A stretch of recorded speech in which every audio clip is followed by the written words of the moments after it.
So my name's John Traynor. I'm director of the University of Michigan Substance Abuse Research Center, and I'd like to welcome you here on behalf of UMSARC, as we're called. UMSARC's an umbrella organization that considers all aspects of drug abuse research, from the very molecules themselves, which is what I do, so I'm a bit of a fish out of water today, right through to social science, epidemiology, and treatment and interventions. So one of the reasons we try and get people working together, one of the methods we use to try and get people working together, is to put on symposia like this, and to make sure they're symposia that people want, we put out requests for proposals from our membership. And we were very pleased this time when Elizabeth Robinson from Psychiatry proposed this conference on how Alcoholics Anonymous and Narcotics Anonymous work. And I think you'll agree, we've worked with Libby over the last few months to put on a terrific program with a great lineup of speakers. So I have a few housekeeping rules before we start, or housekeeping issues. One is timing. This is going out on the web, so people that aren't in this room can watch it in other places, and so we're going to try and keep to time. I'm not sure what the program says, but I think it's 25 minutes for the speakers and then 10 minutes for questions. And if you don't get your question in, we're having a discussion session after lunch, and you can save them for then. Coffee and tea are just outside now, and they'll be outside in the afternoon. Lunches will be just outside there in a box lunch for everybody. There's a rumour going around this building that there's a free lunch down here, so I think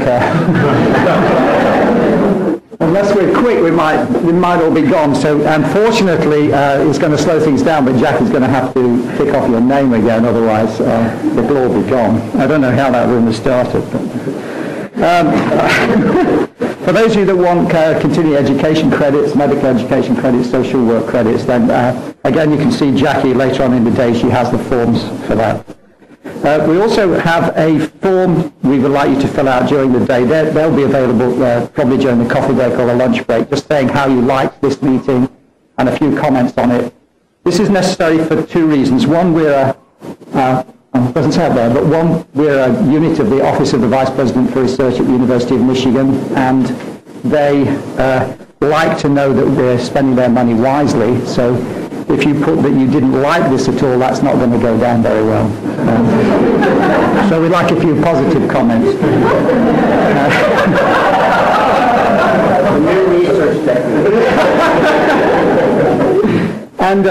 And the other thing is that we thought we might try and do something with this, an outcome sort of report of the meeting. And so if you could, if you don't mind us using the information, it's all anonymous, there's no names on this. We have a little signature at the back, because we might actually put it together and either put something on our web page or actually write a short piece about this. Okay, there must be something else. Right, okay, there is a very important something else. So this wouldn't be possible without, obviously, financial support from everybody, and I'd particularly like to thank the Addiction Research Center, UMARC, who have co-sponsored this meeting with us and allowed us to do that, and also the Department of Psychology in the School of Social Work, who contributed funds to help this meeting go and partly offset the cost of the lunch, which may or may not be there. And we also like to thank the University of Michigan Depression Center, this is their building, for allowing us, giving us this auditorium. And finally, we always get support from the Livingston Washington North Substance Abuse Coordinating Agency, and we're very grateful that they're always involved in our work, and that they always support and come to these meetings. So I'd like to ask now Dr. Bob Zucker from UMARC, who's going to say a bit more about the things that we're going to hear about today. Bob.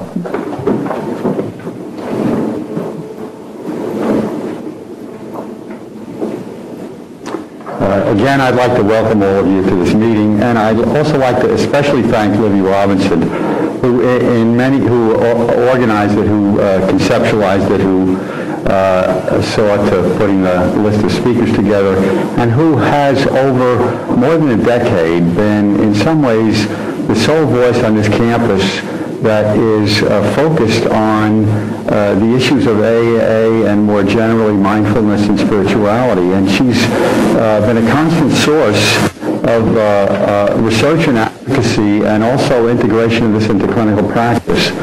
This follows from that, and so thank you, Libby. 5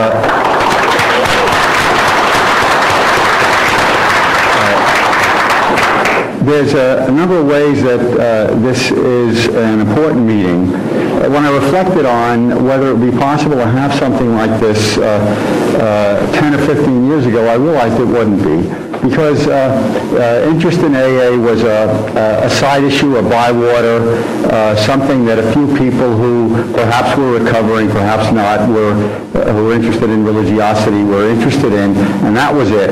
And if one takes a look at what's happened in the last 5 years, there's an increasing interest in a topic area for a number of reasons. One is that AA and NA, as broadly conceived self-help groups, is the largest single source of help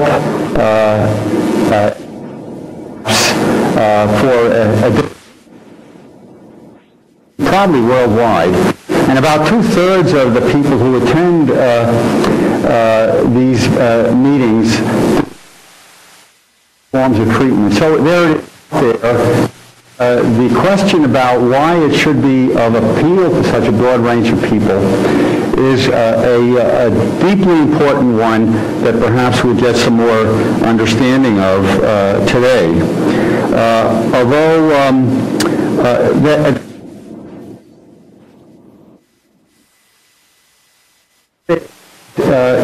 Even within the context of the spectrum of formalized treatments that exist for the behaviors, it's a vital step in what's called the continuum of care that is somewhat less intense, at least in terms of so-called visitation or contact, than, for example, inpatient programs, but is available in varying degrees for people in different stages of recovery. And last, although it's characterized as self-help, it's much more than that. It's social influence or social interchange. And it's, on the one hand, the granddaddy of self-help movements, from which there have been a great many others that have spun off over the years. It goes back more than 100 years, the development of AA, although it formally was just in the last century. But although it's characterized as self-change, it's actually, at least in some significant ways, a major interpersonal process. And the extent to which we need to understand the mechanisms that are involved in producing the very major change that this group does. To that extent, it will help us in understanding a great many other of the social influences or social interaction interventions that are so important to this field and to many others in behavioral disorders. So it's with great anticipation that I look forward to hearing this meeting. Thanks for coming.